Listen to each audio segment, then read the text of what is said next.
Pois é. Agora é interessante, porque você disse que o cristianismo messiânico, ele prega que não existe trindade, então Deus é único, né.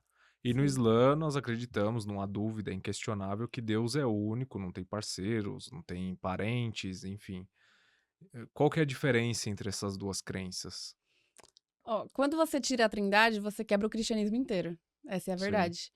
E dentro do messiânico, se acredita que Jesus é um ser divino, de essência divina, o verbo de Deus, como no Islã. Mas Uhum. ele não é Deus, até porque Certo. ele nunca afirmou ser Deus.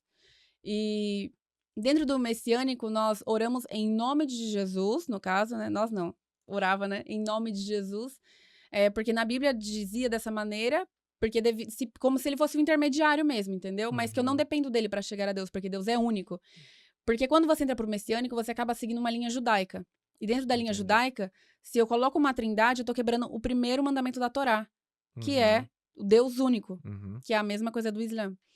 Então é basicamente isso, entendeu? Se segue não sei, né, mas segue mais então o Velho Testamento do que o Novo Testamento, tem Isso, alguma coisa disso? isso. E como fica o Acredita-se no Novo evangelho? Testamento ou só se segue o Velho?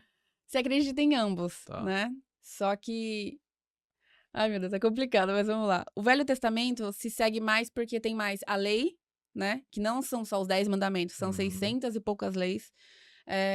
Tem um estilo de vida como o Islã, adota um estilo de vida, adota rituais e festas, costumes e tradições, e tem a questão de seguir mais a lei de Moisés mesmo, a própria Torá, entende? Ou seja, os 5 primeiros livros, os Pentateucos, né, Uhum. que segue mais a linhagem messiânica.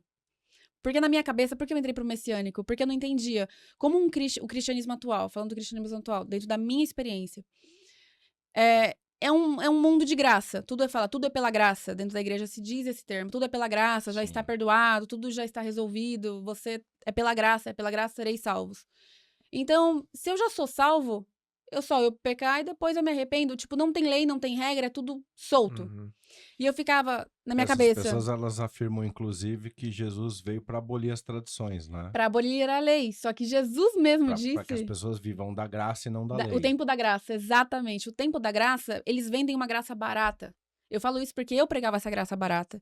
E eu não falo eles, todo mundo, tá? Eu tô falando daquelas pessoas que têm conhecimento e ainda assim usam desse discurso pra manipular uma galera, entende? Uhum. E eu vi muito isso por participar dos bastidores, sabe?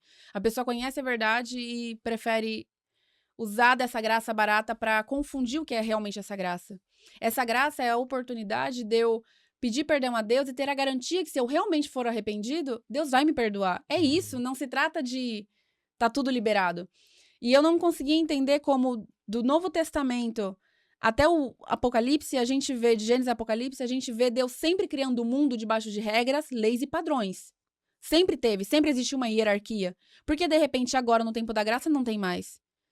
Se a Uhum. gente for colocar Deus como um pai, como o cristianismo prega, que pai é esse que deixa o filho tão solto? Não põe uma rédea, não põe uma regra, não põe um limite pra esse filho? Porque um pai que ama, ele cuida do filho de perto, dá regra, dá limite, dá disciplina pra ele. Você vai estudar, você vai ler tal livro, você vai. Entendeu? Não é um pai que deixa crescer assim. Porque quando a gente vê um pai deixando crescer assim, o que a gente pensa? Nossa, que pai desnaturado. Esse pai não liga pra essa criança. Uhum. Então eu não conseguia entender isso. E como eu tinha essa referência de Deus pai, eu ficava, não, o messiânico faz mais sentido pra mim. E foi a partir disso que eu entrei pro messiânico, no caso. Interessante, porque assim, a gente respeita todas as crenças, Sim. religiões, né. É bom afirmar isso para não vir Ah, hater sim. aí já falando um monte, a gente respeita a crença, que a gente tá falando de uma visão islâmica sobre a Bíblia, sobre esses assuntos, né. Sim. E pelo cristianismo, pela lógica cristã, Jesus morreu pelos pecados da humanidade. Uhum. Então como que funciona isso? Ele sacrifica pelos pecados da humanidade, então quem seguir ele não vai precisar se arrepender mais, já está salvo. Eu queria entender como que funciona Essa é a essa crença da crença. linha messiânica também? Ele morreu pelos nossos pecados? Ele morreu pelos pecados, Tá. isso.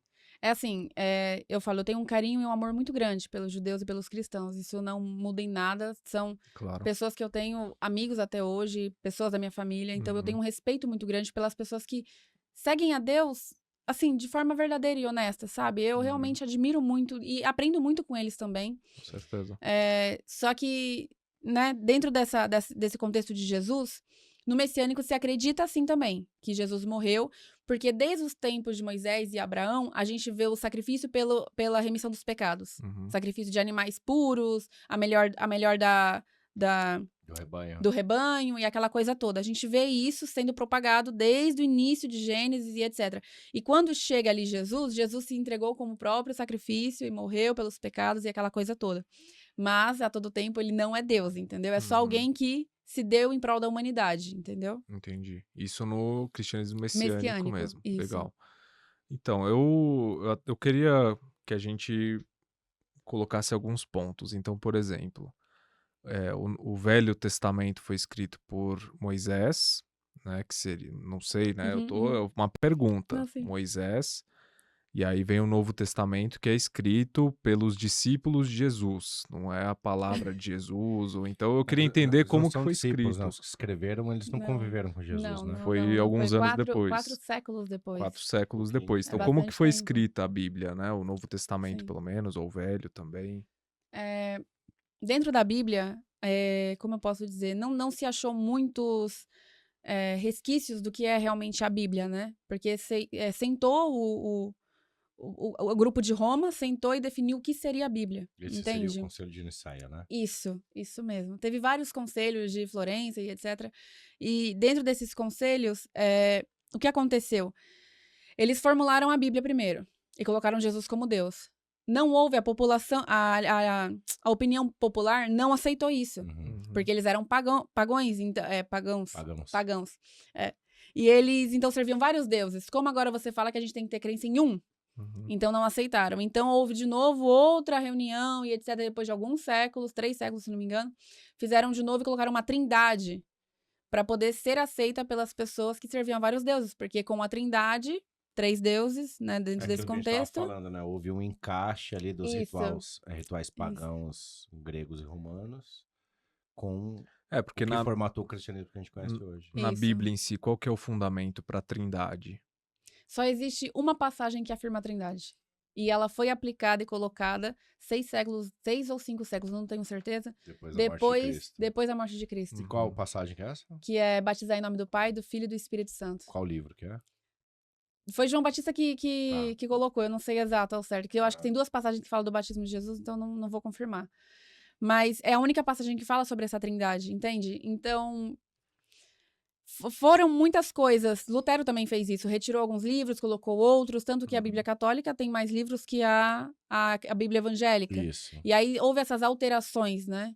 E, infelizmente, quem fez a tradução, isso foi o maior pecado que aconteceu. Quem fez, dentro do cristianismo, o maior pecado que aconteceu, quem fez a tradução da Bíblia, que estava no hebraico e no aramaico, não foram judeus. Então, como, por exemplo, eu, brasileira, vou pegar um livro de um árabe que escreveu falando da cultura, falando das festas, falando da crença, falando de como eles viviam, e eu vou traduzir sendo que eu não tenho conhecimento disso. Eu não tenho conhecimento da língua, nem da cultura, nem de nada. E aí traduziram para o latim, para só a Igreja Católica ter poder da Bíblia. Entende? Então, infelizmente, assim, algumas religiões, o Islã a gente não pode isentar, porque não é uma minoria que defende a maioria. Mas algumas religiões, elas cresceram em base de coisas complicadas, entende? Incrementadas e tiradas e toda essa coisa. Tanto que dentro do Islã se acredita que foi alterado. Mas a gente não pode dizer que foi tudo alterado, isso eu aprendi com o Cher. Porque ali dentro tem a essência da palavra de Deus. Tem Sim. partes que foi realmente a palavra de Deus que Deus falou. Então a gente não pode falar isso não é de Deus, isso é de Deus. Porque é um livro sagrado e a gente acredita como acredita na Torá, só que a gente acredita na última atualização, né? Você já observou as contradições que tem nesse episódio de Abraão com a imolação do primogênito? A questão dele ser o filho do pecado? Não, porque tem traduções da Bíblia que colocam Ismael como sendo o primogênito. Sim. Que não foi ele que foi levado ao monte. Sim. No caso Isaac, né? Que foi Ismael. Sim. Você já observou algumas dessas... Você faz esses Sim. estudos porque você tem todo um Fazia. drive cristão que você aprendeu até aqui. Você é muçulmana há 1 ano e 4 meses. Que é até uma curiosidade que eu tenho com os rapazes. Acho que eu falei um pouquinho disso com você. Eu tenho muita vontade de trazer uma psicóloga aqui. Sim. Pra falar da mente do revertido. Sabe? A psicologia que tem por Que trás muda, do revertido. né? Porque Sim. Você vai aprender uma religião, você aprende toda aquela escatologia, você aprende o nome daqueles personagens. Aí, então, tinha Lucas, tinha Pedro, tinha Tiago, tinha não sei o que, não sei o que. E meio que, entre aspas, tem que substituir esses personagens quando você precisa... quando você vai aprender essa cosmovisão nova, você aprende o nome de outras, né?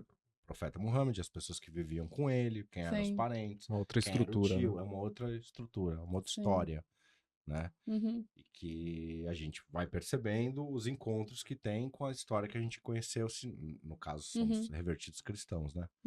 Então você faz essas comparações hoje em dia? Eu fiz muito essas comparações da Bíblia com o Alcorão e com as histórias. Muito. Eu fiz muito essas comparações.